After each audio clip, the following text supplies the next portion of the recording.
So you're looking to invest in the property market, but you're just not sure how much the properties are worth. Well, keep watching because I'm about to show you a technique on how to determine real market value and the 3 qualities that you should be looking for.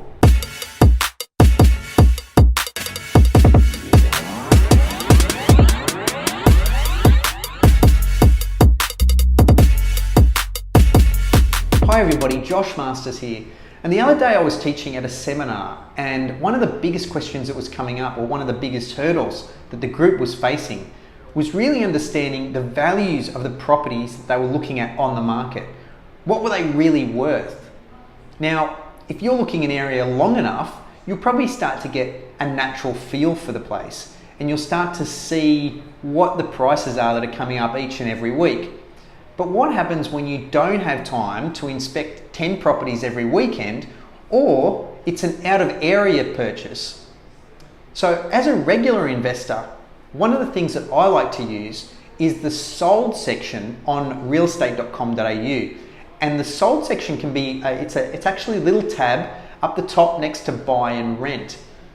Now, what you want to be doing is comparing the similar properties that you've been looking at to what's been sold recently. This is how the valuers do it themselves when they're working for the banks. Now, you want to make sure that you're comparing similar configurations. So, for example, if you're looking at 3-bedroom houses, make sure you're putting in 3-bedroom houses with parking or whatever it is to make sure you're getting that true comparable. Now, once you're there, I want you to compare 3 things. The first one is location.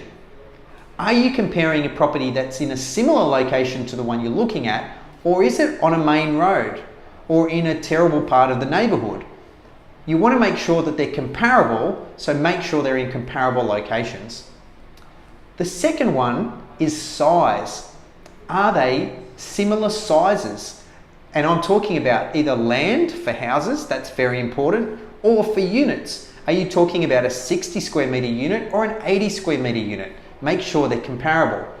You also want to make sure that you're comparing the newest sales, and you can do that by a drop down that says date newest to oldest. Now, the third and final category is comparing the condition, and that's both internally and externally. Are you comparing something that's renovated, or are you comparing something that's just a dump and a bit of a knockdown? These are 3 of the critical things that you need to look at when you're comparing like-for-like properties to get a real good gauge on where the market value sits for the properties that are on sale today versus what has just sold. You can also look at things like, does it have a view?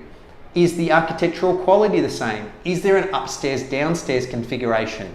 You can go into all these minute details if you like, but they're the 3 main categories that you should be looking at.